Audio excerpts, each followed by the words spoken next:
Hello guys, welcome to my YouTube channel Chemi Studios. So आज के इस video में हम रिवाइज करने वाले हैं हमारा class 12 chapter number 5 of physics, that is magnetism and matter.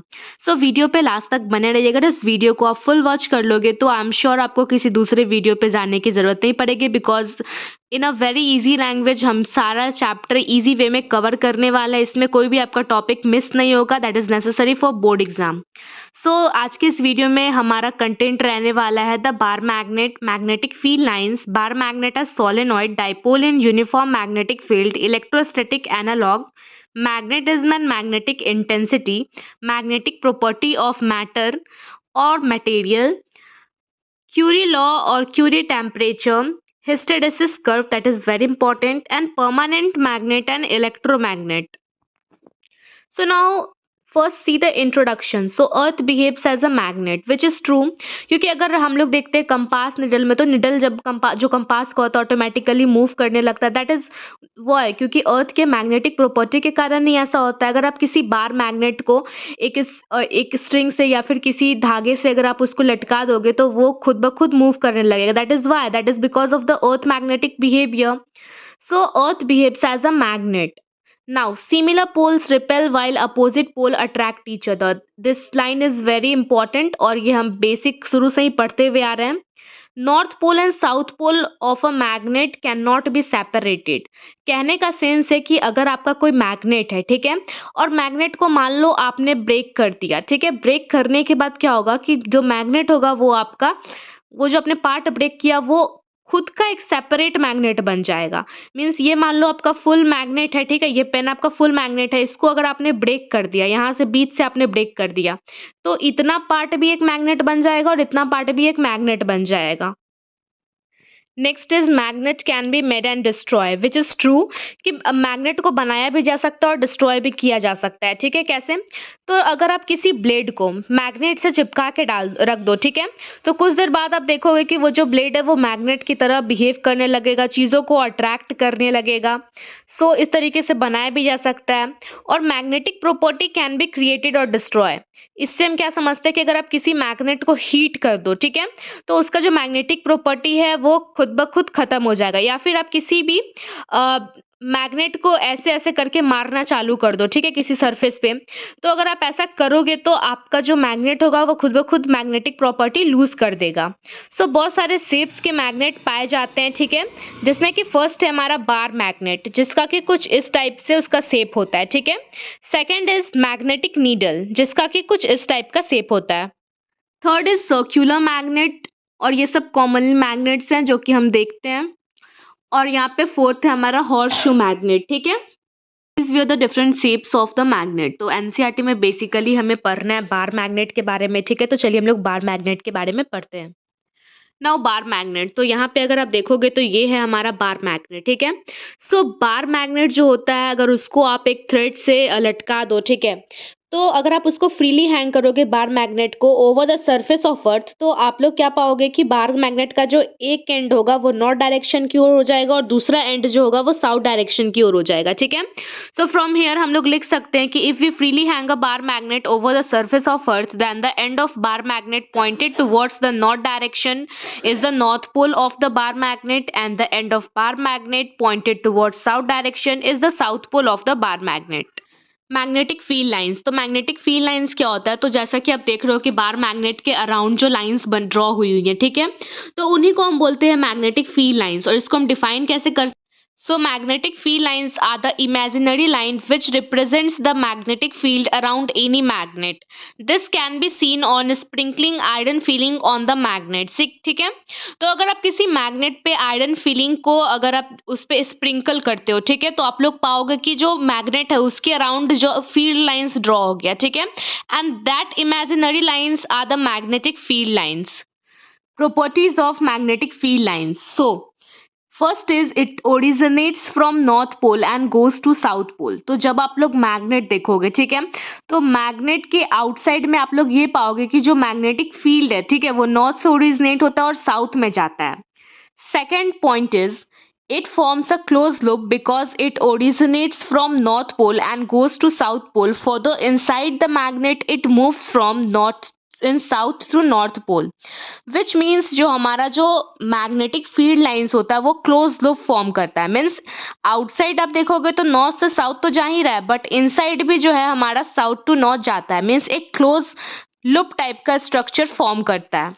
Third point is, if we draw a tangent at any point on magnetic field line, there it will give the direction of the net magnetic field at that point. तो यहाँ पे आप देख रहे हो कि आपका ये नॉर्थ पोल है मैग्नेट का, ये साउथ पोल है, ठीक है, और ये आपका जो है वो मैग्नेटिक फील्ड लाइंस है, ठीक है। तो अगर आप मैग्नेटिक फील्ड लाइंस पे टैंजेंट ड्रॉ करोगे तो ये टैंजेंट आपका कहीं भी ड्रॉ करोगे मैग्नेटिक फील्ड लाइंस पे तो ये टैंजेंट आपका क्या बताएगा, तो it will give the direction of net magnetic field at that point. Next is, two magnetic field lines never intersect each other because in that case there will be two direction of net magnetic field at one point. So इसमें लिखा हुआ है कि दो magnetic field lines जो है वो intersect एक दूसरे को नहीं कर सकता। क्यों? क्योंकि इस कंडीशन में अगर इंटरसेक्ट हम करवाएंगे तो एक ही पॉइंट पे मैग्नेटिक फील्ड के दो डायरेक्शन हो जाएगा, जो कि पॉसिबल नहीं है, क्योंकि एक ही पॉइंट पे मैग्नेटिक फील्ड का दो डायरेक्शन नहीं हो सकता।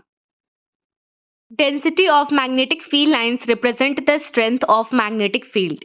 मीन्स जितना ज़्यादा डेंसिटी रहेगा मैग्नेटिक फील्ड लाइंस का, उतना ज़्यादा जो है उस मैग्नेट का स्ट्रेंथ ज़्यादा होगा, ठीक है। यहाँ पे आप देख सकते हो कि जो मैग्नेटिक फील्ड है लाइन है उसका डेंसिटी यहाँ पे लो है, ठीक है। मीन्स इस मैग्नेट का जो क्या होगा तो स्ट्रेंथ भी लो होगा, ठीक है, एज इसमें laser number of magnetic field lines है। बट अगर आप इस मैग्नेट को देखो तो यहाँ पे जो है वो डेंसिटी बहुत ज़्यादा मैग्नेटिक फील्ड लाइंस है, ठीक है। तो सो इट मीन्स जो ये मैग्नेट है उसका वो स्ट्रॉन्ग है, ठीक है, उसका स्ट्रेंथ बहुत ज़्यादा है in comparison to this. Next point is, equidistant parallel magnetic field lines represent uniform magnetic field. Means यहाँ पे आप देख रहे हो equidistant parallel lines है magnetic field lines, तो ये क्या रिप्रेजेंट करेगा तो यूनिफॉर्म मैग्नेटिक फील्ड। और यहाँ पे आप देख रहे हो नॉन यूनिफॉर्म मैग्नेटिक फील्ड है, मीन्स ये लाइंस जो है वो पैरेलल नहीं है, ठीक है, और ना ही ये इक्विडिस्टेंस है। ये देखो आप यहाँ पे जा रहा है डाइवर्ज हो रहा है, डाइवर्ज हो रहा है, तो सबका ये तो ना ही तो इक्विडिस्टेंट है और ना ही पैरेलल है। सो दिस मीन्स ये क्या रिप्रेजेंट कर रहा, तो ये नॉन यूनिफॉर्म मैग्नेटिक फील्ड्स को रिप्रेजेंट कर रहा है। Now we have to see bar magnet as an equivalent solenoid. Now we will calculate the magnetic field due to a solenoid on axial and equatorial point, and that will be same as magnetic field produced by bar magnet. So basically हम क्या करने वाले हैं, तो हम calculate करने वाले हैं मैग्नेटिक फील्ड का वैल्यू दैट इज जो कि प्रोड्यूस किया जाएगा सोलेनॉइड के द्वारा, ठीक है, और बोथ हम लोग एक्सियल और इक्वेटोरियल पॉइंट पे कैलकुलेट करेंगे, ठीक है। और फिर हम लोग ये पाएंगे कि जो हमारा वैल्यू आएगा मैग्नेटिक फील्ड का वो सेम होगा magnetic field produce by bar magnet के, ठीक है। So in this way we will be able to say that bar magnet and solenoid both are equivalent. So यहाँ पे हमने सोलेनॉइड बना के रखा है, यहाँ पे आप देख रहे हो, ठीक है। और ये सोलेनॉइड के एक लूप का यहाँ से लेके टोटल का ये रेडियस है। यहाँ पे हमें पॉइंट पी पे कैलकुलेट करना है, ठीक है। तो आप जानते होंगे कि हम लोग हमेशा सेंटर से जो है वो कैलकुलेट करते हैं, ठीक है। तो हम इसी में भी वही करेंगे, यहाँ पे सेंटर से हम लोग पी डिस्टेंस का कैलकुलेट करेंगे मैग्नेटिक फील्ड, ठीक है। तो यहाँ पे करंट आई फ्लो कर रहा है सोलेनॉइड में, ठीक है, और यहाँ पे हमारा जो सेंटर के इधर अगर हम बढ़ रहे हैं तो हमारा डिस्टेंस L/2 है, दैट इज इन पॉजिटिव, और इस साइड निगेटिव में है L/2, ठीक है। और यहाँ सेंटर से लेके P तक की दूरी जो है वो R है। And here n will be the total number of turns, L is the length of the solenoid, and small n is the number of turns per unit length. और अगर आप इसमें से total number of turns calculate करोगे तो total number of turns जो capital N है उसकी वैल्यू क्या हो जाएगी NL, that is number of turns पर यूनिट लेंथ इनटू L. तो as we know that the magnetic field due to a current carrying coil on its axis is magnetic field is equal to mu naught IR square by 2 into R square plus X square to the power 3/2. तो ये हमने इस formula को previous chapter में देखा था moving charges and field में। सो हमें पता है कि जो ये वैल्यू होती है ये magnetic field due to a current carrying coil की होती है। सो इसी का यूज़ करके हम लोग कैलकुलेट करेंगे magnetic field produce by a solenoid on axial point, that is on point P. Now we have to see bar magnet as an equivalent solenoid. So basically इसमें हम कैलकुलेट करेंगे magnetic field due to a solenoid on axial and equatorial point, और उसको हम लोग calculate करने के बाद ये हमें मिलेगा कि जो मैग्नेटिक फील्ड प्रोड्यूस होता है बार मैग्नेट से, ये दोनों का मैग्नेटिक फील्ड बराबर होगा, ठीक है। और इस वे में हम लोग ये कह पाएंगे कि जो बार मैग्नेट है वो सोलेनॉइड दोनों क्या होते हैं, तो इक्विवेलेंट होते हैं। इसको करने के लिए पहले तो हमने सोलेनॉइड बना दिया। यहाँ पे आप देख रहे हो हमने सोलेनॉइड बना दिया। यहाँ पे एक जो इसका कॉइल है, यहाँ पे आप देखोगे तो उसका रेडियस क्या है, तो कैपिटल आर से हमने रिप्रेजेंट कर दिया, ठीक है। इस पॉइंट पी, इस एक्सियल पोजीशन पे हमें कैलकुलेट करना है मैग्नेटिक फील्ड कितना प्रोड्यूस हुआ, और यहाँ से लेके यहाँ तक पोल तक का जो ये डिस्टेंस है पी, इस पॉइंट तक का वो हमारा आर है, स्मॉल आर से हमने उसको रिप्रेजेंट किया है, ठीक है। ये करंट आई जो है यहाँ पे दौड़ रहा है, यहाँ पे आप देख रहे हो, जिसको कि हमने आई से रिप्रेजेंट कर दिया है, ओके। डिस्टेंस यहाँ सेंटर से अगर आप इस साइड बढ़ोगे तो आपका प्लस एल बाई टू आएगा, और इधर जाओगे तो नेगेटिव एरिया में आपका माइनस एल बाई टू बढ़ेगा, ठीक है। और यहाँ पे अगर आप देखोगे तो एन आपका कैपिटल एन से क्या रिप्रेजेंट हो रहा है, तो total number of turns. L क्या शो कर रहा है, तो लेंथ ऑफ सोलेनॉइड, और स्मॉल एन से क्या शो हो रहा है, तो नंबर ऑफ टर्न्स पर यूनिट लेंथ, और you can say small n is equal to capital N by L. और यहाँ से आप ये भी कह सकते हो कि जो आपका कैपिटल एल है वो इक्वल टू है एन एल के, ठीक है। और हम लोग जानते हैं अपने प्रीवियस चैप्टर से, that is moving charges and field से, कि जो हमारा मैग्नेटिक फील्ड होता है due to a current carrying coil, उसका फॉर्मूला होता है ये, ठीक है। Magnetic field due to a current carrying coil is equal to mu naught I R square by 2 into R square plus X square to the power 3/2, ठीक है। So basically इसी फॉर्मूले का हम यूज करेंगे to calculate the magnetic field produce by solenoid on axial point P. तो अगर आप इस फिगर को देखो ध्यान से, ठीक है, तो ये तो आपका एक कॉइल गिवन है, ठीक है। कॉइल का यहाँ से रेडियस ये आर है, और ये आई जो है ये करंट इसमें फ्लो कर रहा है, ठीक है। ये पॉइंट पी है, इसी पे आपको कैलकुलेट करना है, आपका डिस्टेंस एक्स हो गया, ठीक है। ये सेम सिमिलरली वही लिखा हुआ है कि आई क्या है, तो करंट ऑफ द सोलेनॉइड, और you can say coil, R क्या है तो रेडियस ऑफ कॉइल, और एक्स क्या है तो distance of point P from the centre of the coil. So अब आपको क्या करना है कि जो आपका फॉर्मूला था, ये वाला फॉर्मूला, उसमें आपको जो आर एच एस है, ये आपका आर एच एस है, ये एल एच एस है, तो आर एच एस को 2 पाई से आपको मल्टीप्लाई करना है। सो जब आप 2 पाई से मल्टीप्लाई करोगे, सो यू विल फाइंड कि ये पाई और ये आर स्क्वायर, पाई और आर स्क्वायर मिला के एरिया बना देगा, मीन्स एरिया ऑफ कॉइल बन गया, ठीक है। तो यहाँ पे आप वो लिख दोगे, तो आपका यहाँ पे ए आ जाएगा, ठीक है। सो यहाँ पे हमने 2 पाई को बाहर ले लिया, और 4 पाई हमारा आ गया। 4 पाई कहाँ से आया, तो एक तो ऑलरेडी 2 यहाँ था, और यहाँ पे हमने 2 पाई से मल्टीप्लाई किया, तो यहाँ पे 4 पाई आ गया, mu naught by 2 pi into 2 आई, और ये हमारा पाई और आर स्क्वायर मिलके ए बना दिया एरिया, और बाई ये R square plus X square 3/2। So now ये तो हमारा एक कॉइल के लिए आ गया। बट अगर हमको n नंबर ऑफ टर्न्स के लिए निकालने हैं, ठीक है, तो कितना होगा, तो डेफिनेटली ये जो हमारा कैपिटल N है, ये n नंबर ऑफ टर्न्स है, तो इससे इसको मल्टीप्लाई कर देंगे, तो जितना भी टर्न्स गिवन होगा उसके लिए आ जाएगा ये हमारा formula, that is mu naught by 4 pi into 2IA into N, क्योंकि n से हमने मल्टीप्लाई किया है for n number of turns, by R square plus X square to the power 3/2। Now इस फॉर्मूले का यूज करके हम लोग कैलकुलेट कर सकते हैं मैग्नेटिक फील्ड बाय सोलेनॉइड, ठीक है। ये तो आपका आ गया, बट मान लो कि हमें dx डिस्टेंस पे चाहिए, ठीक है, क्योंकि ये जो आप देखोगे सोलेनॉइड, तो इस ये सोलेनॉइड का तो बहुत सारा यहाँ पे टर्न्स बना हुआ है, ठीक है। तो अगर हर एक डेफिनेट टर्न का जो है कुछ ना कुछ इस पॉइंट पे मैग्नेटिक फील्ड बन रहा होगा, उसकी वजह से जितना आप दूर जाओगे उतना आपका मैग्नेटिक फील्ड का स्ट्रेंथ कम होगा, जितना पास होगे उतना ज़्यादा आएगा, ठीक है। सो ये dx पे हमें चाहिए, तो dx हमने फिर सेंटर से डिस्टेंस ले लिया, dx ये कुछ पार्ट का हमने कट कर लिया, इस पर जितने टर्न्स आए उसके लिए हम निकालेंगे, ठीक है। सो यहाँ पे हमारा dx जो हमारा लेंथ हमने लिया, उसका हमने x डिस्टेंस पे उसको लिया सेंटर से, ठीक है। तो अगर हमें number of turns in dx length चाहिए तो वो n dx होगा, ठीक है। Taking dx length of solenoid from centre of distance x, और उसके बाद हम कैलकुलेट करेंगे magnetic field at point p due to number of loops present in dx length, क्योंकि dx लेंथ में हमें पता नहीं कि कितना लूप प्रेजेंट है, तो हमने मान लिया कि मान लो n नंबर ऑफ टर्न्स है, ठीक है। तो यहाँ पे n dx आ गया, वेयर जो स्मॉल n क्या रिप्रेजेंट करा है, तो number of turns in unit length. तो अब हमें तो dx के लिए निकालना है। सो अब ये जो आप फॉर्मूला देख रहे हो इसमें तो अब n की वैल्यू चेंज हो गई। अब तो हमने स्मॉल n dx इसका निकाला क्योंकि नंबर ऑफ टर्न्स हमें dx लेंथ के लिए चाहिए, ठीक है। और यहाँ पे ये जो हमारा x स्क्वायर था ये भी चेंज हो गया। तो अब न्यू लेंथ हमारा क्या बन जाएगा, तो जो पॉइंट था यहाँ से P पॉइंट का जो डिस्टेंस था सेंटर से स्मॉल r, और अगर आप इस x को माइनस करोगे तो आपका ये dx लेंथ आ जाएगा। सो सेम हमने as it is N D X put कर दिया कैपिटल एन की जगह, और यहाँ पे हमारा आर माइनस एक्स का स्क्वायर आ गया, ठीक है। So magnetic field due to a current carrying loop in D x length of solenoid will be this. और जो कि यहाँ पे जो कैपिटल एन है उसको हमने एन डी एक्स से रिप्रेजेंट कर दिया है जो कि नंबर ऑफ टर्न्स है, और आर जो है वो रेडियस ऑफ कॉइल है और लूप ऑफ सोलेनॉइड है, और एक्स जो है उसको रिप्रेजेंट कर दिया, उसको रिप्लेस कर दिया गया है स्मॉल आर माइनस एक्स से, because this is the distance of point P from the x length of solenoid और from centre of coil in the figure. So अब फर्दर क्या करेंगे कि अब इंटीग्रेशन करेंगे दोनों साइड के, एलएचएस का भी और आरएचएस का भी, ठीक है, to calculate for calculating the net magnetic field.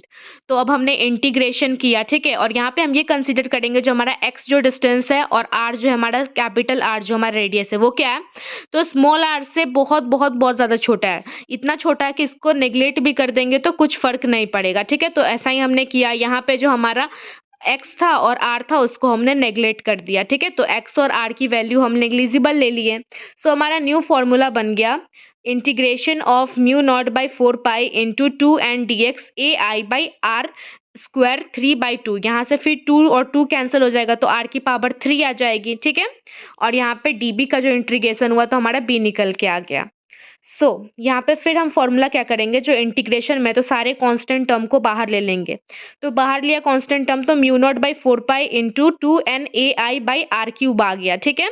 और इंटीग्रेशन में हमारा ये dx बच गया, और dx का भी जो है वो वैल्यू दे रखा है, ठीक है।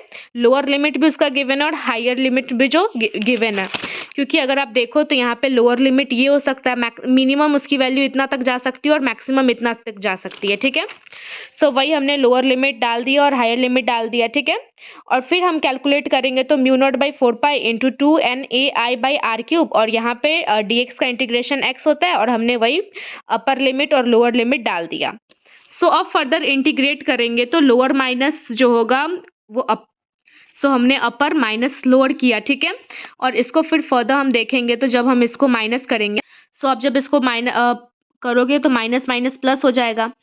सो इट विल, तो आपका इसको सॉल्व करने पे एल आ जाएगा। तो यू नो कि जो आपका n इंटू एल होता है, n इंटू एल क्या होता है, तो कैपिटल आपका जो n होता है वो होता है, और कैपिटल n आपका क्या है, तो टोटल नंबर ऑफ टर्न्स, ठीक है, जैसा कि हम लोग जानते हैं, क्योंकि small n that is the number of turns पर यूनिट लेंथ क्या होता है, n बाई एल होता है। यहाँ पे आप देख रहे हो तो यहाँ से आप लिख सकते हो कि जो आपका कैपिटल n हुआ वो n इंटू एल हुआ। सो यहाँ पे आपका कैपिटल n आ गया एंड बाकी सब एज इट इज आ जाएगा, that is mu naught by 4 pi into 2 capital N A I by are cube. तो हम लोग जानते हैं एन ए आई जो होता है वो आपका क्या होता है, तो मैग्नेटिक डाइपोल मोमेंट होता है, ठीक है। N A I is the magnetic dipole moment. So यहाँ से मैग्नेटिक डाइपोल मोमेंट को हम लोग स्मॉल एम से रिप्रेजेंट करते हैं। तो यहाँ से हम लोग लिख सकते हैं कि जो हमारा नेट मैग्नेटिक फील्ड है उसकी वैल्यू क्या हुई, तो mu naught by 4 pi into 2m by are cube, that is यहाँ पे m क्या है हमारा, तो मैग्नेटिक डाइपोल मोमेंट है। सो हमारा जो magnetic field due to bar magnet आया वो इतना आ गया, ठीक है। और इसको हम लोग लिख सकते हैं, अगर हम लोग कंपेयर करें इलेक्ट्रिक डाइपोल से, तो हमने प्रीवियसली पढ़ा था कि इलेक्ट्रिक डाइपोल का क्या फॉर्मूला होता है, तो electric dipole moment is equal to 1/4 pi epsilon naught into 2p by are cube. यहाँ पे p जो है वो इलेक्ट्रिक डाइपोल मोमेंट है, तो बस यहाँ पे m की जगह p आ गया, both are the dipole moments. तो हम लोग यहाँ से कह सकते हैं कि so the magnetic field produce by solenoid and bar magnet is same. Therefore, we can say that solenoid behaves as bar magnet or a bar magnet behaves as solenoid. Now there is pole strength, जिसको कि हम लोग magnetic charge भी बोल सकते हैं। ये क्या है, तो कितना ज़्यादा फोर्स जो है वो हमारा एक मैग्नेट दूसरे मैग्नेट पे करता है, ठीक है, कितना ज़्यादा फोर्स लगाता है, वही हमारा क्या हुआ, तो पोल स्ट्रेंथ हुआ। You can define it as it is the ability of a pole of a magnet to attract और repel another magnetic pole is called pole strength. इसको हम लोग स्मॉल m से रिप्रेजेंट करते हैं, ठीक है। अगर आपको बोले कि ये जो पोल स्ट्रेंथ है उसकी ऐसा यूनिट कैलकुलेट करो तो कैसे करोगे, जो हमारा मैग्नेटिक चार्ज होता है, ठीक है? उसका फॉर्मूला होता है magnetic charge is equal to magnetic force by magnetic field, ठीक है? सो मैग्नेटिक फोर्स का आप जानते हो एक फॉर्मूला होता है Q V B sine theta, और जो मैग्नेटिक फील्ड है वो बी है, ठीक है? तो यहाँ पे आप यहाँ बी बी कैंसिल हो गया, साइन थीटा जो होता है वो यूनिटलेस होता है, यहाँ से वो हट गया, और ये जो हमारा क्यू भी है, क्यू को आप क्या लिख सकते हो, तो क्यू का यूनिट होता है कूलम सी से, ठीक है? और वी जो वेलोसिटी है उसका क्या होता है, तो मीटर पर सेकेंड यूनिट होता है, ठीक है?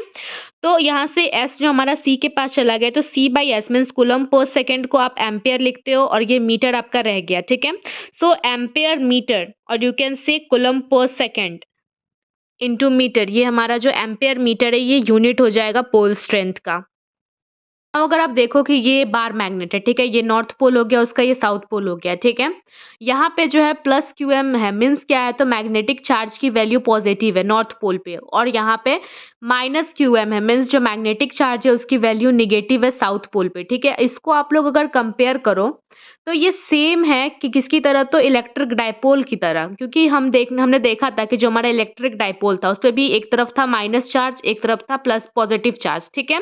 और यहाँ से यहाँ तक की जो दूरी थी दोनों चार्ज के बीच में वो 2L थी, तो सेम यहाँ इस बार मैग्नेट में भी दोनों पोल की जो दूरी होगी वो 2L ही होगी, ठीक है?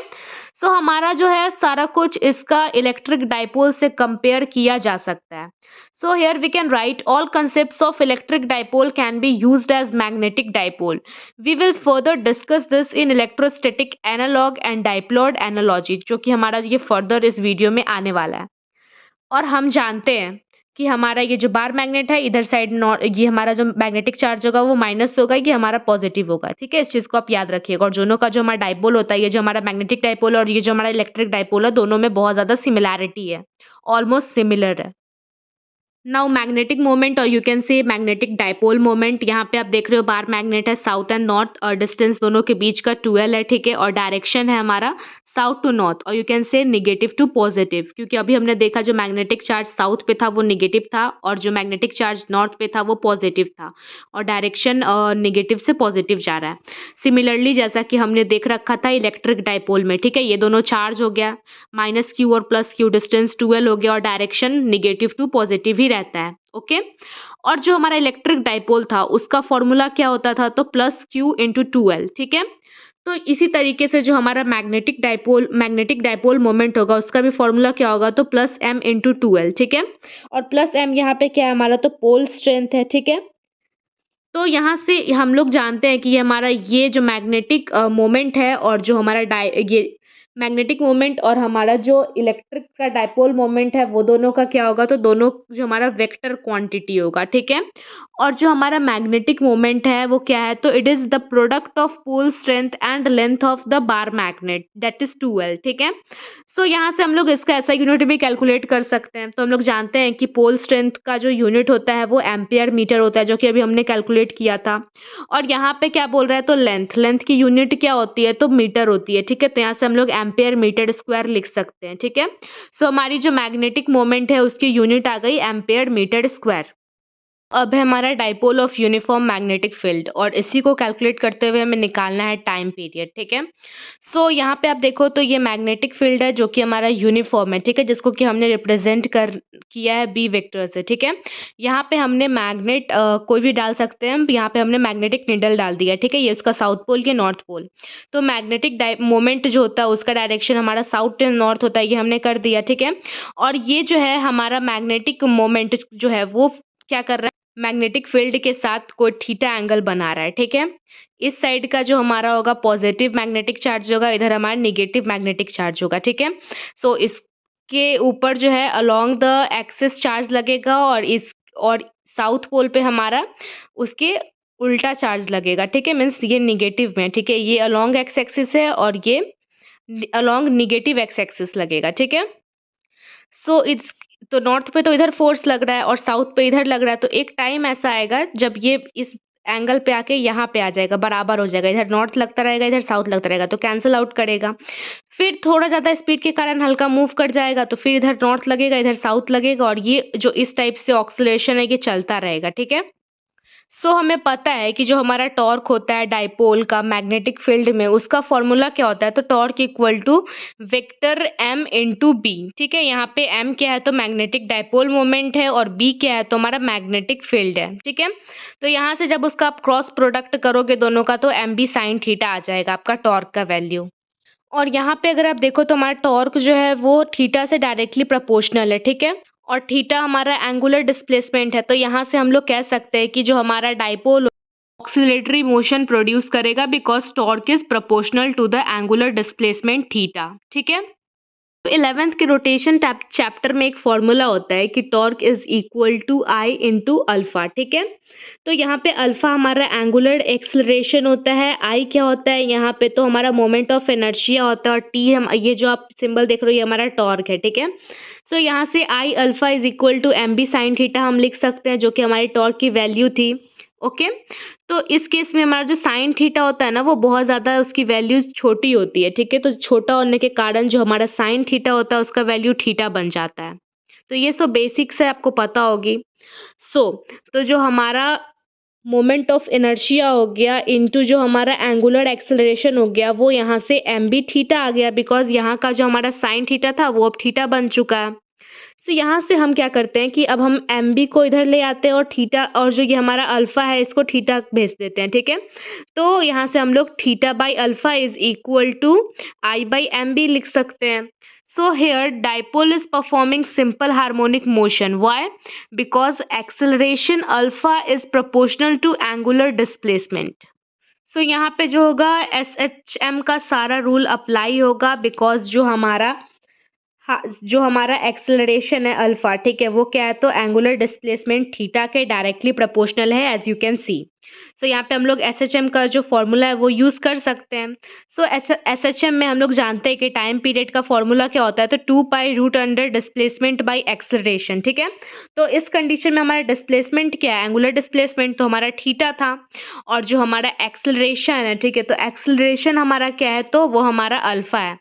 सो फ्रॉम हेयर हम लोग लिख सकते हैं कि t is equal to, that is time period is equal to 2 pi root under theta by alpha. ठीक है, अब आप लोग जानते हो कि थीटा बाई अल्फा, अभी हमने ऊपर में देखा कि थीटा बाई अल्फा की वैल्यू हमारी आई बाई एम बी के इक्वल। सो इसके जगह हम ये भी पुट कर सकते हैं। So time period of oscillation of dipole is equal to 2 pi root under I by M B, and that is the formula. M हमारा मैग्नेटिक डाइपोल मोमेंट, बी हमारा मैग्नेटिक फील्ड, और आई हमारा क्या है? तो मोमेंट ऑफ इनर्शिया। सो इस तरीके से हम लोग टाइम पीरियड कैलकुलेट कर सकते हैं of the oscillation of dipole. Question है कि if we increase the magnetic field by 4 times then its time period will become. तो हमसे पूछ रहा है कि अगर हम लोग मैग्नेटिक फील्ड को 4 टाइम्स बढ़ा दे तो टाइम पीरियड पे क्या फर्क पड़ेगा। ठीक है, तो टाइम पीरियड का फॉर्मूला होता है 2 pi root under I by M B. ठीक है, तो यहाँ पे t is equal to 2 pi I by M, और यहाँ पे मैग्नेटिक फील्ड की वैल्यू हमारी 4 टाइम्स कर दी गई है, तो यहाँ पे 4 भी हम लोग लिखेंगे। सो यू विल सी कि जब इस 4 को हम लोग रूट के बाहर लेके आएंगे, ठीक है, तो इसको हम लोग 1/2 लिखेंगे क्योंकि रूट हट गया। So it will become 1/2 into यहाँ पे जो 2 पाई था वो by I by M B आ गया हमारा। ठीक है, क्योंकि बी को हमने बाहर नहीं लिया था, सिर्फ 4 को हमने बाहर निकाला था, तो ये इधर आगे रूट से हट के 1/2 बन चुका था। तो फिर अब 2 हमारा कैंसिल हो जाएगा, तो यहाँ से हमारी टाइम पीरियड क्या बच जाएगी? तो pi root under I by M B, that is equal to t/2। तो हमारी टाइम पीरियड जो है वो हाफ हो जाएगी। Magnetic potential energy of dipole placed in uniform magnetic field. So हमने अब क्या किया कि डाइपोल को प्लेस कर दिया यूनिफॉर्म मैग्नेटिक फील्ड में, and we have to calculate the magnetic potential energy. So magnetic potential energy को किससे हम रिप्रेजेंट करते हैं? तो यू एम से करते हैं, where U is the potential energy, और एम हमने इसलिए लिखा क्योंकि we are talking about magnetic potential energy. So magnetic potential energy क्या होता है? जो एनर्जी रिक्वायर्ड हुआ इस डाइपोल को रोटेट करवाने में, ठीक है, तो वही हमारा मैग्नेटिक पोटेंशियल एनर्जी है। तो magnetic potential energy is equal to work done by external torque in rotating the dipole of angle theta. So work done हमारा torque हो गया, और displacement means angular displacement यहाँ पे हमारा थीटा है। तो integration of torque और जो हमारा एंगुलर डिस्प्लेसमेंट है उसके डॉट प्रोडक्ट को हम लोग इंटीग्रेट करेंगे तो हमारा जो मैग्नेटिक पोटेंशियल एनर्जी है वो आ जाएगा। सो जब हम इस दोनों का डॉट प्रोडक्ट निकालेंगे तो ये torque d theta cos theta आ जाएगा, ठीक है। और यहाँ पे जो कॉस्ट होगा वो 0 डिग्री होगा, बिकॉज हमारा फोर्स बीसी डायरेक्शन में लग रहा है और हमारा मूवमेंट बीसी डायरेक्शन में हो जा रहा है easily. So the cos here is 0 degree, तो यहाँ पे हमारा हो गया integration of torque d theta cos 0 degree. अब हम जानते हैं कि जो हमारा टॉर्क होता है वो एम बी साइन थीटा होता है, हमने पहले देखा था। सो अब इसकी वैल्यू हमने टॉर्क के जगह पे डाल दी, डी थीटा और cos 0 degree is equal to 1, ठीक है। तो यहाँ से हमने एम बी को बाहर निकाल लिया और इंटीग्रेशन में डाल दिया साइन थीटा डी थीटा को, ठीक है। नाउ अब हम लोग एम बी लिख लिए और जब हम इंटीग्रेट करेंगे साइन थीटा को तो हमारा आ जाएगा माइनस कॉस थीटा, ठीक है। तो इस यहाँ से हमारा जो potential energy means magnetic potential energy हो जाएगा वो हो जाएगा minus M B cos theta, जिसको कि हम लोग लिख सकते हैं minus dot product of M और बी, ठीक है। तो ये हमारा मैग्नेटिक पोटेंशियल एनर्जी निकल के आ जाएगा। अब हमारा है work done by rotating the dipole from angle theta 1 to theta 2 by external torque. So work done कितना किया गया एक्सटर्नल टॉर्क के द्वारा इस डाइपोल को एंगल थीटा 1 से थीटा 2 एंगल में ले जाने पे, ठीक है। पहले तो हमारा ये थीटा 1 इस एंगल पे था और उसके बाद इसको रोटेट करके थीटा 2 एंगल पे ले जाया गया। तो हमारा जो एक्सटर्नल टॉर्क है उसको कितना वर्क डन करना पड़ा। सो work done by external torque क्या होगा, तो चेंज इन पोटेंशियल एनर्जी, पहले जो पोटेंशियल एनर्जी था और जो फाइनल पोटेंशियल एनर्जी हुआ वो वही तो हमारा वर्क डन किया गया होगा एक्सटर्नल टॉर्क के द्वारा, ठीक है। तो हमारा work done by external torque is equal to change in potential energy. तो वर्क डन बाय टॉर्क क्या हो जाएगा, जो हमारा मैग्नेटिक पोटेंशियल एनर्जी फाइनल वाला है वो minus magnetic potential energy initial में था वो फाइनल माइनस इनिशियल। सो हमारा मैग्नेटिक जो हमने उसका एनर्जी था मैग्नेटिक पोटेंशियल उसका क्या फॉर्मूला डिराइव किया था, तो मैग्नेटिक पोटेंशियल एनर्जी का हमने फॉर्मूला डिराइव कर रखा था minus M B cos theta. So हमने फॉर्मूला पुट कर दिया minus M B cos theta और थीटा ये फाइनल कंडीशन में कितना है तो थीटा 2 है और इनिशियल में थीटा 1 है, तो हमने वही किया थीटा के जगह थीटा 2 और थीटा 1 डाल दिया। Then we will solve it, यहाँ पे minus M B cos theta 2 आ गया, माइनस माइनस प्लस यहाँ पे आ गया एम बी कॉस थीटा 1 आ गया, ठीक है। अब हमने क्या किया कि एम बी कॉस थीटा 1 को इधर लिख दिया और माइनस वाले को इधर लिख दिया।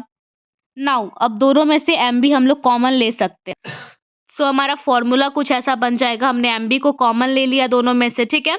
अगर मान लो कि हमारा थीटा 1 का वैल्यू 0 डिग्री और थीटा 2 जो है हमारा उसकी वैल्यू थीटा है, तो हमारा फॉर्मूला क्या बन जाएगा, work done by external torque is equal to M B. यहाँ पे हमने थीटा 1 के जगह पे डाल दिया 1, क्योंकि कॉस 0 डिग्री जो होता है वो 1 होता है और कॉस थीटा 2 जो है वो हमारा उसकी वैल्यू थीटा है, तो यहाँ पे कॉस थीटा आपने डाल दिया। अब आपको एक चीज़ नोट करने वाली बात ये है कि अगर आपका स्टेबल इक्विलिब्रियम में अगर कोई डाइपोल है तो आपका थीटा का वैल्यू 0 डिग्री होगा, अनस्टेबल इक्विलिब्रियम होगा तो थीटा का वैल्यू 180 डिग्री होगा। तो आपसे क्वेश्चन इस टाइप से पूछा जा सकता है कि आपको वर्क डन बताना है कि एक्सटर्नल फोर्स कितना किया in bringing dipole from stable equilibrium to unstable equilibrium, ठीक है। तो इस टाइप से आपसे क्वेश्चन पूछ सकता है, तो आपको दिमाग लगाना है कि जब स्टेबल इक्विलिब्रियम तो थीटा का वैल्यू क्या होगा और जब अनस्टेबल है तो थीटा का वैल्यू क्या होगा, ठीक है। वाया इलेक्ट्रोस्टैटिक एनालॉग, तो बेसिकली जो मैग्नेटिज्म आपका चैप्टर है वो कैसे रिलेटेड है इलेक्ट्रोस्टैटिक या फिर पोटेंशियल वाले चैप्टर से, यही है बेसिकली। आपको दोनों में रिलेशन जो है वो स्टैब्लिश करना है। सो फर्स्ट तो ये हो जाएगा कि इलेक्ट्रिक फील्ड जो होता है इलेक्ट्रोस्टैटिक में उसको वेक्टर ई से रिप्रेजेंट करते हैं और मैग्नेटिक फील्ड जो होता है मैग्नेटिज्म में उसको वेक्टर बी से रिप्रेजेंट करते हैं, दोनों सिमिलर है। इलेक्ट्रिक डाइपोल मोमेंट जो होता है उसको पी से करते हैं और मैग्नेटिक डाइपोल मोमेंट उसको एम से करते हैं, दैट इज सिमिलर। और जो हमारा 1/4 पाई एप्सिलॉन नॉट होता है इलेक्ट्रोस्टैटिक में और यहाँ पे म्यू नॉट बाई 4 पाई होता है मैग्नेटिज्म में। नाउ जो इलेक्ट्रिक डाइपोल होता है मीन्स एक्सियल पॉइंट ये आपका एम है, उसके लिए जो इलेक्ट्रिक डाइपोल होगा वो उसकी फॉर्मूला होती है from the electrostatic chapter. So electric dipole is equal to 1/4 pi epsilon naught 2p/r³ that is same as magnetic dipole. यहाँ पे भी आप देख रहे हो कि ये बार मैग्नेट है, ये पॉइंट पे हमें निकालना है, इस एक्सियल पॉइंट पे एम पे हमें निकालना है, तो उसके लिए फॉर्मूला होता है mu naught by 4 pi 2m/r³। Now आपका जो इलेक्ट्रिक डाइपोल है, ठीक है, फॉर इक्वेटोरियल पॉइंट, यहाँ पे इक्वेटोरियल पॉइंट एन है, उसके लिए फॉर्मूला होता है इलेक्ट्रिक डाइपोल में 1/4 पाई एप्सिलॉन नॉट p/r³। और मैग्नेटिक डाइपोल है तो उसके लिए फॉर्मूला हो जाएगा mu naught by 4 pi into m/r³। Now बात रही टॉर्क की, तो इलेक्ट्रिक जो टॉर्क होता है वो होता है cross product of vector p into E, और मैग्नेटिक टॉर्क जो होता है उसका फॉर्मूला होता है vector M cross vector B, और जो आपका पोटेंशियल एनर्जी होता है वो इलेक्ट्रिक पोटेंशियल एनर्जी का फॉर्मूला होता है minus vector P cross E, और जो मैग्नेटिक पोटेंशियल एनर्जी होता है उसका फॉर्मूला होता है minus M cross B. So work done जो आपका होता है रोटेटिंग ऑफ डाइपोल में, उसमें इलेक्ट्रिक डाइपोल के लिए आपका जो वर्क डन होता है उसका फॉर्मूला होता है P E cos theta 1 minus theta 2, और मैग्नेटिक डाइपोल के लिए जो आपका वर्क डन होता है उसका फॉर्मूला होता है M B cos theta 1 minus theta 2। और नाउ टाइम पीरियड पे बात रही ऑफ ऑक्सीलेटिंग डाइपोल, तो उसके लिए इलेक्ट्रिक डाइपोल का फॉर्मूला होता है 2 pi root under I by P E, और मैग्नेटिक डाइपोल का फॉर्मूला होता है T is equal to 2 pi root under I by M B. Now net force की बात रही on dipole in uniform field, तो दोनों में जो फोर्स नेट लगता है whether it is electric force और मैग्नेटिक फोर्स, दोनों की वैल्यू 0 होती है। और ये इलेक्ट्रोस्टैटिक वाले चैप्टर में जो 1/ε0 होता है, और इस वाले चैप्टर में मैग्नेटिज्म वाले में म्यू नॉट को हम लोग यूज़ करते हैं, और दोनों का रोल सिमिलर होता है। मैग्नेटाइजेशन, तो मैग्नेटाइजेशन को हम लोग वेक्टर कैपिटल एम से डिनोट करते हैं, ठीक है। और ये क्या है, तो ये नेट मैग्नेटिक डाइपोल मोमेंट है per unit volume of a material. So given volume of material, उसमें कितने नेट मैग्नेटिक डाइपोल मोमेंट है, वही हमारा क्या है, तो मैग्नेटाइजेशन जितना ज़्यादा रहेगा उतना जो हमारा मटेरियल है वो मैग्नेटिक प्रॉपर्टी उतना स्ट्रांगली शो करेगा, ठीक है।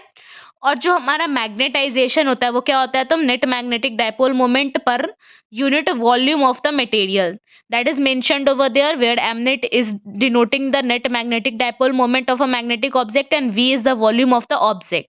Now magnetization is a vector quantity and its SI unit is equal to ampere per meter and its dimension is L to the power -1 A, ठीक है।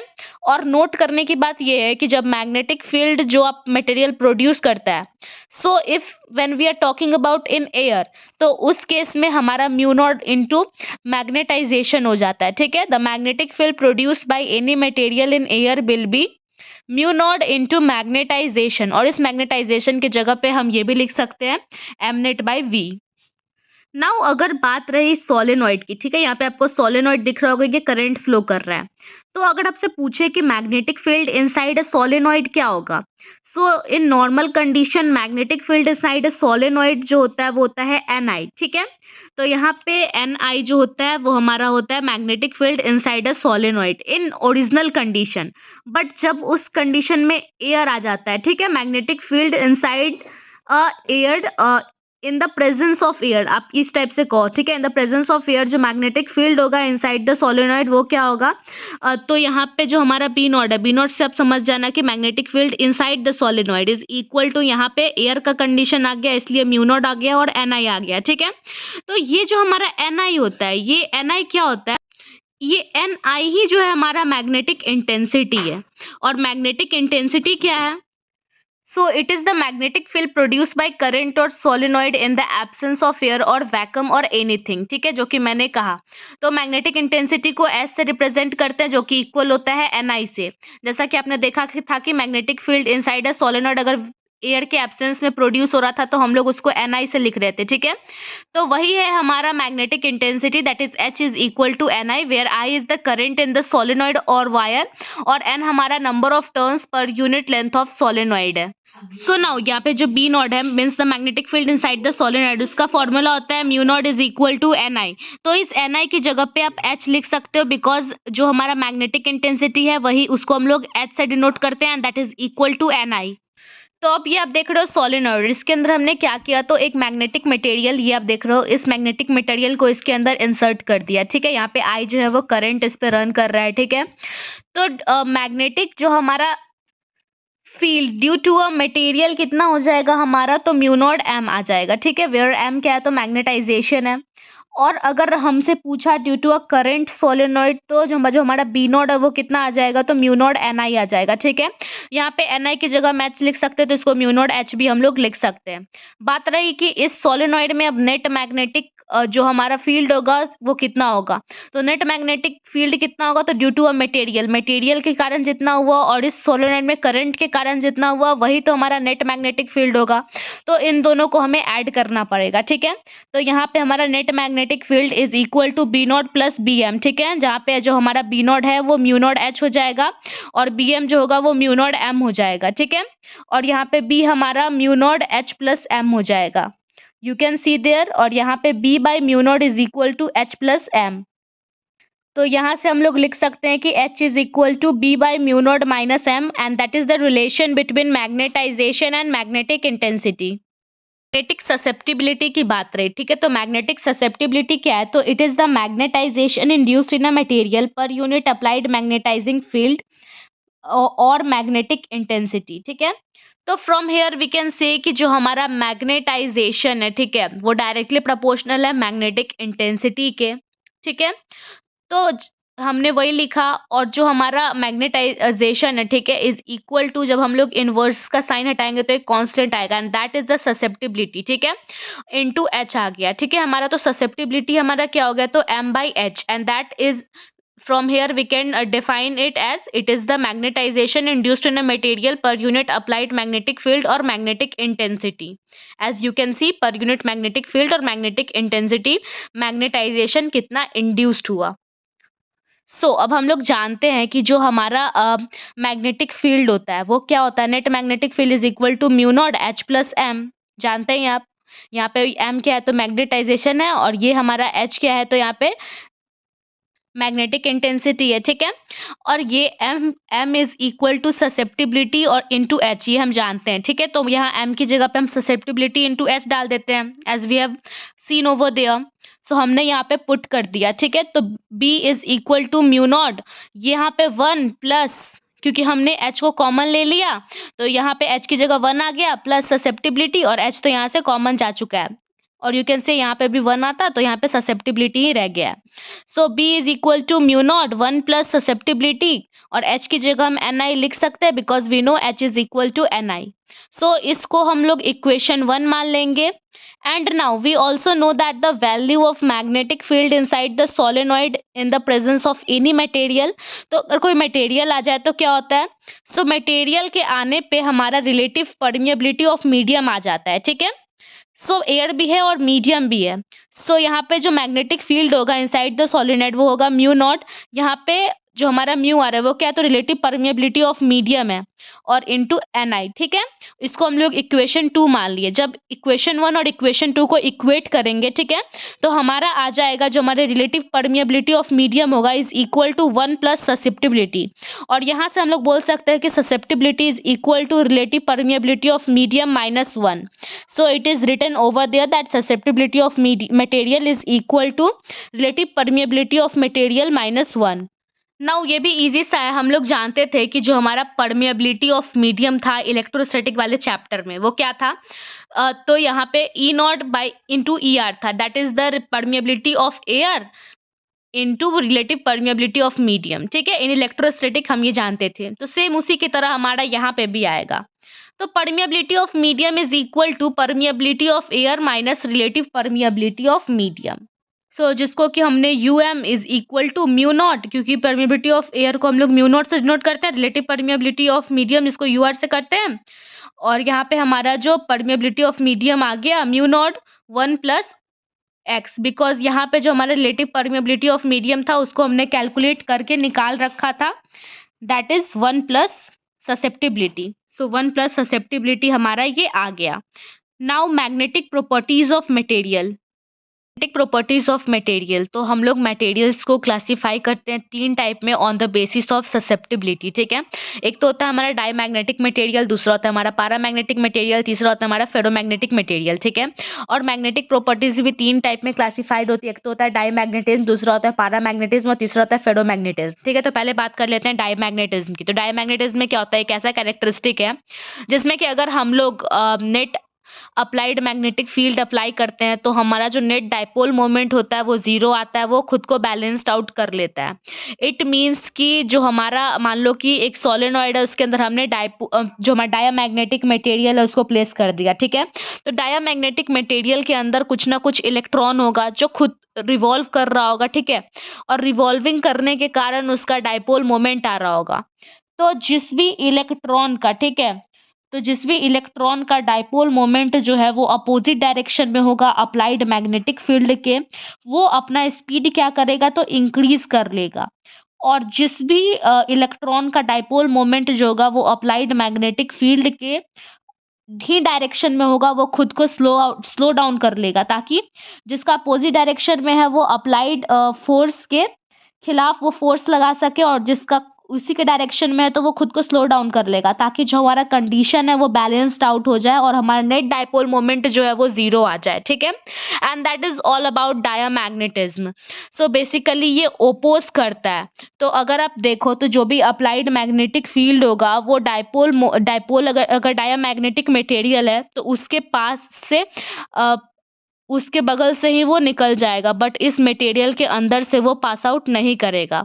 सो यही डायग्राम होता है डायामैग्नेटिक मटेरियल का। सो magnetic field lines near a diamagnetic substance, अगर आपसे पूछे तो इस टाइप का आपको फिगर बनाना है एंड शो करना है कि जो मैग्नेटिक फील्ड लाइंस होगा वो डायामैग्नेटिक सब्सटेंस से होके पास नहीं करेगा, उसके बगल से ही वो निकल जाएगा।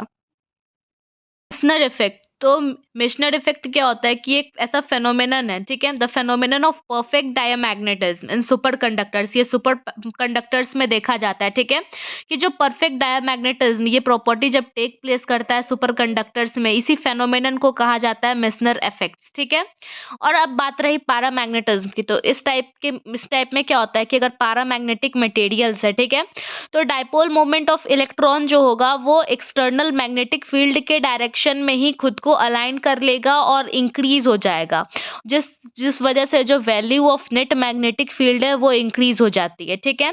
और ये पैरामैग्नेटिक मटेरियल जो है वो मेक श्योर करते हैं कि जो मैग्नेटिक लाइन है वो पास करे इस मटेरियल से, ठीक है। Magnetic field lines near a paramagnetic material, इसका डायग्राम कुछ इस टाइप से बनेगा। नाउ बात रही फेरोमैग्नेटिक मटेरियल की, तो फेरोमैग्नेटिक मटेरियल में क्या होता है, तो डोमेन्स प्रेजेंट होते हैं।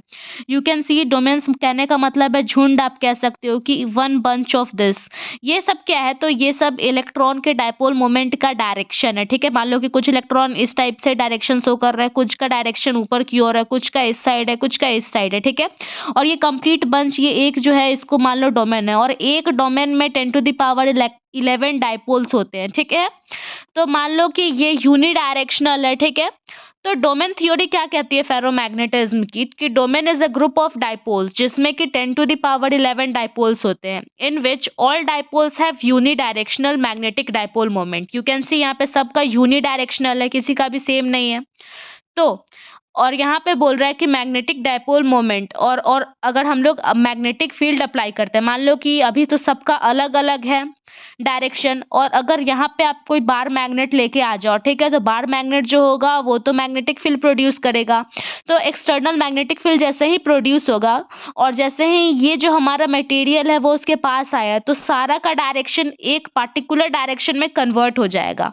वो सारे एक पार्टिकुलर डायरेक्शन में अलाइन कर लेंगे, खुद को रीअरेंज कर लेंगे और एक स्ट्रॉन्ग मैग्नेटाइजेशन शो करेंगे। एज यू कैन सी कि हमने मैग्नेट को क्लोज लाया इसके, तो इस टाइप से उन्होंने अलाइन कर लिया खुद को और स्ट्रॉन्ग मैग्नेटाइजेशन शो करेंगे। Now you need to remember this chart. तो यहाँ पे डायामैग्नेटिक मटेरियल है, पैरामैग्नेटिक और फेनोमैग्नेटिक, उसके लिए susceptibility, relative permeability and permeability of medium की वैल्यू दे रखी है, ठीक है। तो इसको आपको रिमेंबर करना है। Now moving towards the Curie law.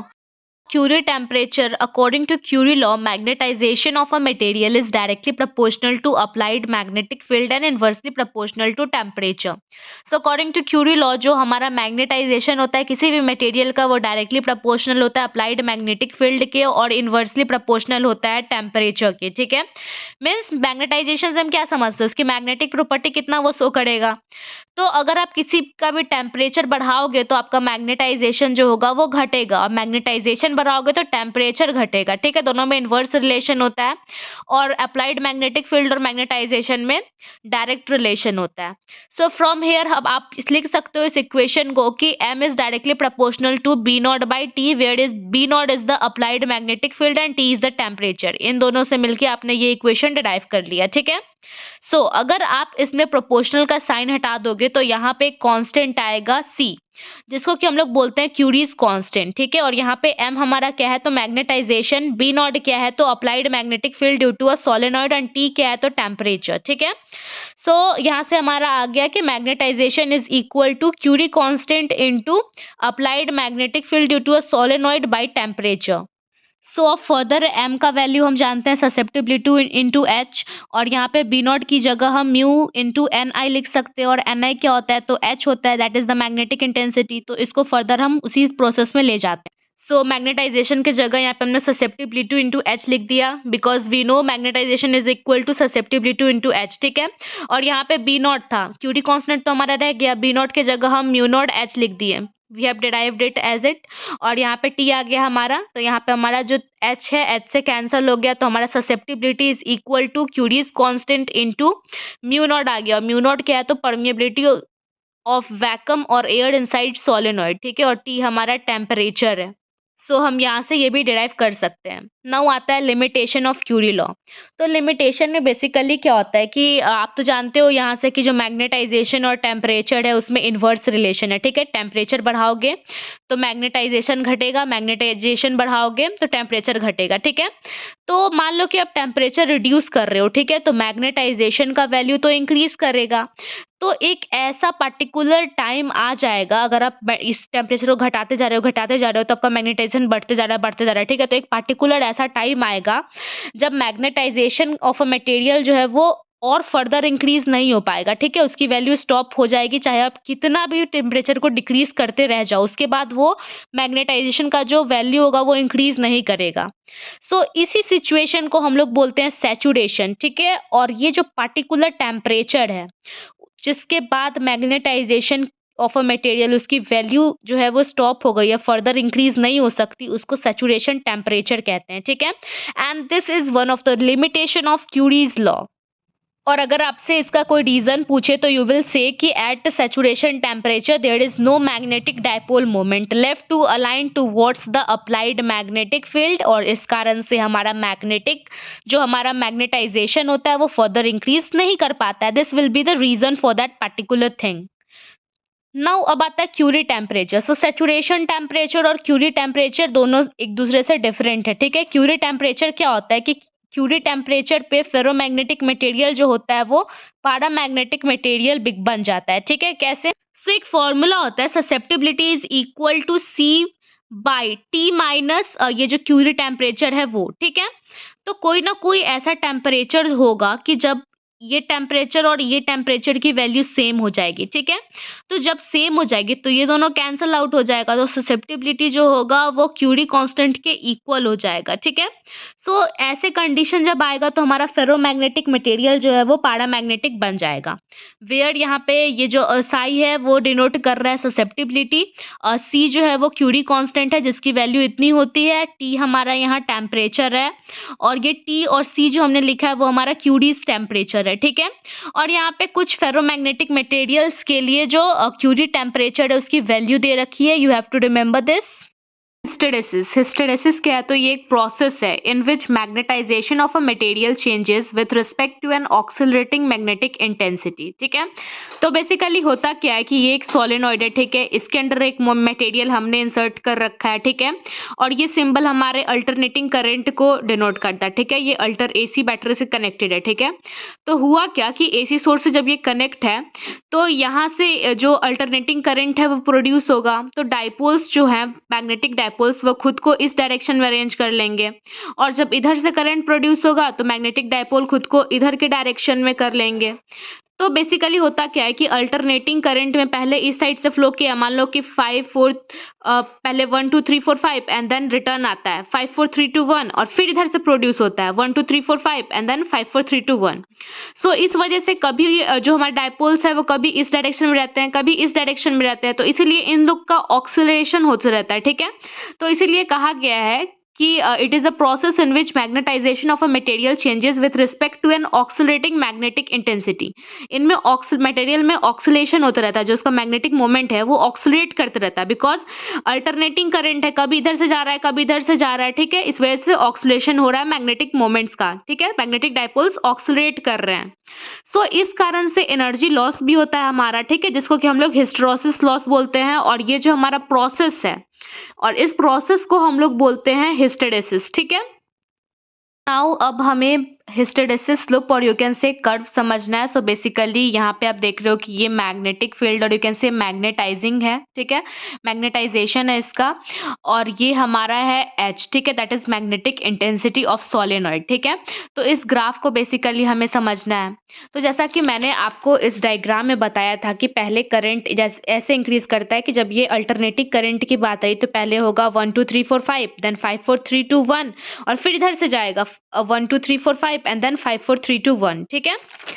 सो पहले के कंडीशन में क्या होता है कि मान लो 1 2 3 4 5 हम लोग दे रहे हैं इस साइड से, ठीक है, इस साइड से हमने दिया तो कुछ में क्या होगा, पहले 1 2 3 तक तो जो डायपोल्स होंगे खुद को अरेंज करेंगे, ठीक है। तो करंट इधर से पास कर रहा है तो डायपोल का जो हमारा डायरेक्शन होगा इस साइड होगा। सो 1 2 3 तो उनको अरेंज करने में ही लग जाएगा, ठीक है। तो मान लो कुछ टाइम तक यहाँ से यहाँ तक उन्होंने अरेंज किया, फिर जब हम 4 5 दिए तो अचानक से जो उसकी मैग्नेटाइजिंग प्रॉपर्टी थी और यू कैन से मैग्नेटिक फील्ड अचानक से इंक्रीज कर दी। फिर अब कितना भी आप एच इंक्रीज करोगे अब तो मैग्नेटाइजेशन इंक्रीज नहीं हो सकता, ठीक है। That's what our Curie's limitation set. So अब मैग्नेटाइजेशन इंक्रीज नहीं हो सकता चाहे एच कितना भी हम लोग इंक्रीज कर लें। सो अब डाउनफॉल होगा बिकॉज आई सेड कि अब 5 4 3 2 1 में जाता है। सो 5 4 3 2 1 हुआ और एक टेम्परेचर ऐसा रीच हो जाएगा जब एच की वैल्यू आपकी 0 हो जाएगी, ठीक है। And that condition is called retentivity, ठीक है। सो रिटेंटिविटी आ गया। अब हमारा क्या होगा कि अब हम करंट को सप्लाई करेंगे इस डायरेक्शन में, मीन्स यू कैन से नेगेटिव में अब हम लोग सप्लाई करने जा रहे हैं, ठीक है। तो अब हमारा 1 2 3 4 5 होगा एंड देन अगेन 5 4 3 2 1 होगा। सो अब इनको तो इतना टाइम अरेंज करने में ही लग गया, ठीक है। खुद को अब इस डायरेक्शन में अरेंज करेंगे तो डायपोल की डायरेक्शन तो इधर साइड होगी, तो अब इनको इतना टाइम तो अरेंज करने में ही लग गया। फिर उन्होंने ऐसा टाइम रीच किया जब अचानक से मैग्नेटाइजिंग प्रॉपर्टी बढ़ गई हमारी, ठीक है। और यही जो हमारा कंडीशन है जब वो अरेंज, ये हमारी कोर्सिविटी है। तो ये क्या होता है कि it is the value of the magnetizing field और magnetic intensity which compels the return magnetic field to become zero, ठीक है। तो यहाँ पे ये खुद को जीरो करने की कोशिश कर लिया, ठीक है। उसके बाद क्या हुआ कि अचानक से मैग्नेटाइजेशन हमारी बढ़ जाएगी और एक कंडीशन होगा जब इसके बाद बढ़ नहीं पाएगा and then again it will bend to 5 4 3 2 1 and फिर इसमें एच की जो वैल्यू होगी वो आपकी आ जाएगी 0 पे एंड देन अगेन वो खुद को डायपोल चेंज करेगा और इसी टाइप से ये हमारा जो मोमेंट है ये होते रहता है because we are using alternating current here. तो यहाँ पे आपके दो टर्म आए, that is retentivity and coercivity. तो रिटेंटिविटी क्या है, तो it is the value of magnetizing field B which is retained in a material when magnetizing field और magnetic intensity H becomes 0। And coercivity क्या है, तो it is the value of magnetizing field और magnetic intensity H which compels the retained magnetic field B to become 0। तो अब हमारा term आता है परमानेंट मैग्नेट। तो परमानेंट मैग्नेट क्या है, तो ऐसे सब्सटेंसेज हैं जो कि रूम टेम्परेचर पे रिटेन करते हैं ferromagnetic property for a longer period of time, ऐसे को हम लोग परमानेंट मैग्नेट कहते हैं, ठीक है। परमानेंट मैग्नेट के पास हाई रिटेंटिविटी, हाई कोर्सिविटी और हाई परमिएबिलिटी होता है। और इलेक्ट्रोमैग्नेट्स क्या है, तो वो टेम्पररी मैग्नेट्स है। इलेक्ट्रोमैग्नेट्स के पास लो रिटेंटिविटी, लो कोर्सिविटी और हाई परमिएबिलिटी होता है, ठीक है। फेरोमैग्नेटिक मटेरियल्स का यूज करके हम लोग इलेक्ट्रोमैग्नेट्स बनाते हैं, ठीक है। और steel is famous among them. So hope आपको वीडियो समझ में आई होगी and this was the complete one shot video. Video पसंद आती है तो लाइक शेयर सब्सक्राइब जरूर करना।